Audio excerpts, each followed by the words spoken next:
Rahul Gandhi, the Congress's Sahjada, today rolled out an immature speech. Rahul ji का कहना था कि देश में नफरत और क्रोध भरा हुआ है। वैसे अगर ध्यान से आप लोगों ने सुना होगा तो आज राहुल जी के भाषण में नफरत और क्रोध था। और राहुल जी ने एक बात मगर बिल्कुल सही कहा। उन्होंने कहा कि नफरत केवल उसी के जहन में होता है जिसके मन में डर होता है। जिसके मन में डर नहीं, वो कभी भी नफरत को उत्पन्न नहीं कर सकता, वो कभी भी नफरत को जन्म नहीं दे सकता, वो कभी भी क्रोधी नहीं होता है। बिल्कुल सही। राहुल जी 5,000 करोड़ के नेशनल हेराल्ड घोटाले में आप और सोनिया जी बेल में बाहर है, जांच चल रही है। आप लोगों ने कोर्ट में गुहार लगाया था कि हमें बेल दिया जाए, हमें इस केस को खारिज किया जाए, उसे स्क्वैश किया जाए। मगर सुप्रीम कोर्ट ने भी आपके इस अपील को खारिज किया and you were subjected to trial and rightly so. स्वाभाविक है, जो लोग भ्रष्टाचारी थे, जो लोग भ्रष्टाचारी हैं और जिनको लगता था corruption is their birthright, and to get away from corruption, to get away from the institutions of India is their entitlement, कि उनकी entitlement है, उनके ऊपर कोई जांच नहीं होगी, तो स्वाभाविक है वो आज डरे हुए हैं। और यही डर है राहुल गांधी जो आपके भाषण में नफरत और क्रोध झलक रहा था। अगर सही बताएं तो ये रैली एक परिवार बचाओ आंदोलन था, एक परिवार बचाओ रैली थी। जिस प्रकार से नेशनल हेराल्ड केस में खुद इनके पूर्व मुख्यमंत्री, 4 बार के मुख्यमंत्री उत्तर प्रदेश के, दशकों पहले जिनकी मृत्यु हो चुकी है, उन्होंने भी नेशनल हेराल्ड के विषय को उठाया। और आज गांधी परिवार को लग रहा है कि वो संपूर्णतः घिर गए हैं, तो अपनी साख को बचाने के लिए, अपने अस्तित्व को बचाने के लिए उन्होंने इस रैली का स्वांग किया है। राहुल जी, आज भी आप पहले तो 5 उद्योगपति कहते थे, उसमें 3 उद्योगपति कम हो गए, आज 2 उद्योगपतियों के विषय में आप बात कर रहे थे। 2014 से ही आप कहते आ रहे हैं उद्योगपति उद्योगपति।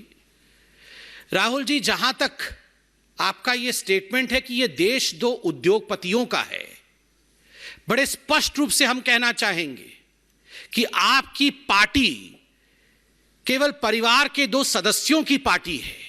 यह देश भारतीयों का है।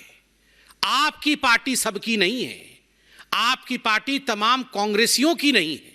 आप देश की बात करते हैं। You can not share Congress with congressman today. Rahul ji and Sonia ji, in fact, you have not shared, the family has not shared Congress with its own members. केवल 2 परिवार के सदस्य सोनिया जी और राहुल जी एक म्यूजिकल चेयर के अंतर्गत अध्यक्ष बनते जा रहे हैं। कोई तीसरा व्यक्ति इस पार्टी का अध्यक्ष तक नहीं बन सकता। वो आज देश के विषय में और उद्योगपति के विषय में कमेंट कर रहे हैं। बंधुगण, आज एक दुखद घटना घटी है। एक लीडर ऑफ ऑपोजिशन ने, देश के एक सांसद ने, एक पूर्व पार्टी के अध्यक्ष ने जिस प्रकार के भाषा का प्रयोग संवैधानिक संस्थाओं के लिए किया है, यह चिंता का विषय है। राहुल गांधी ने न केवल मीडिया अपितु जुडिशियरी और इलेक्शन कमीशन को आड़े हाथ लिया, तीनों स्तंभों को बिका हुआ बताया और उद्योगपतियों के दबाव में बताया। मैं पूछना चाहता हूं मीडिया से, मीडिया के बिना हम अधूरे हैं। मीडिया के बिना लोकतंत्र कभी स्वस्थ रूप से आगे नहीं बढ़ सकता है। Without media this democracy is incomplete.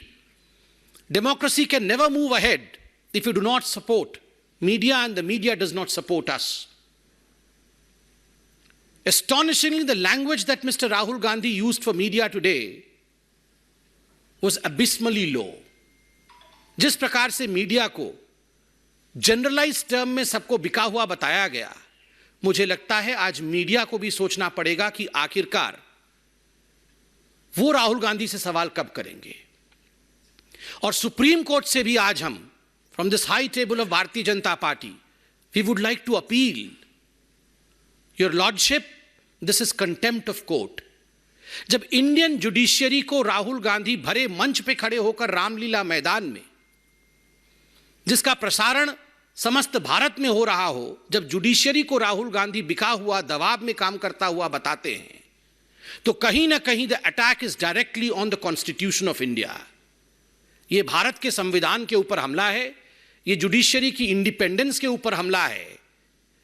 और हम तो आग्रह करेंगे इसमें जुडिशियरी को सुओ मोटो कॉग्निजेंस लेना चाहिए राहुल गांधी के इस वक्तव्य का।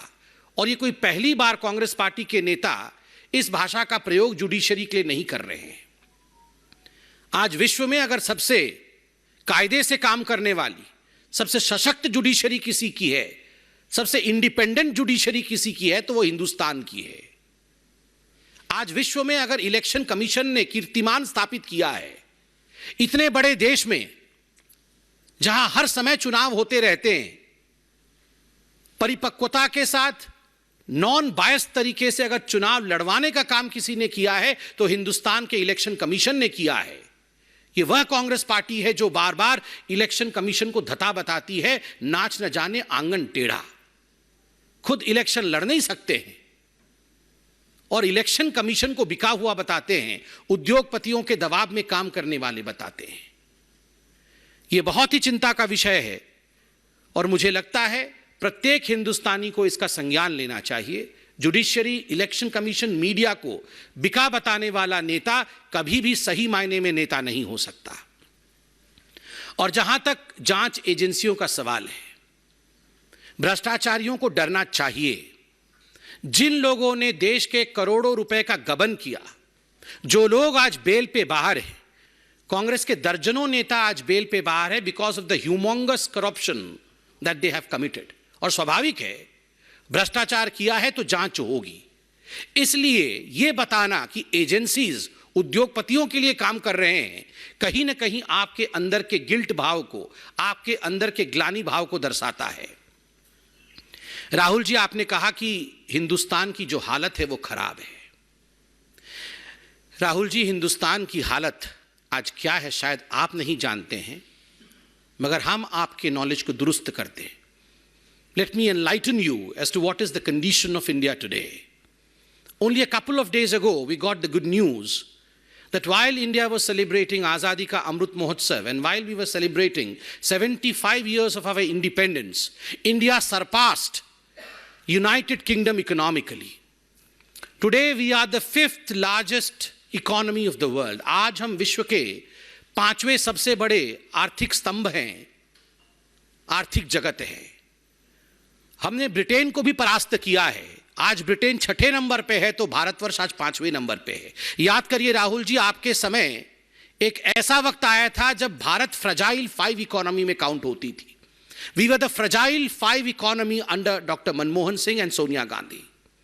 India has come feats forward under the leadership of prime minister Narendra Modi. अभी चंद दिनों पहले इस तिमाही का ग्रोथ रेट सामने आया है, जब पूरे विश्व में कोरोना पैंडेमिक को लेकर एक माहौल बना है। Economy is sliding across the world, growth rates are sliding across the world. We can proudly state today, आज हम गर्व के साथ कह सकते हैं 13.5% आज भारत का ग्रोथ रेट है। ये नतीजे अभी आए हैं। Probably Rahul Gandhi is unaware of these results because anything that is good about India, Rahul dislikes it.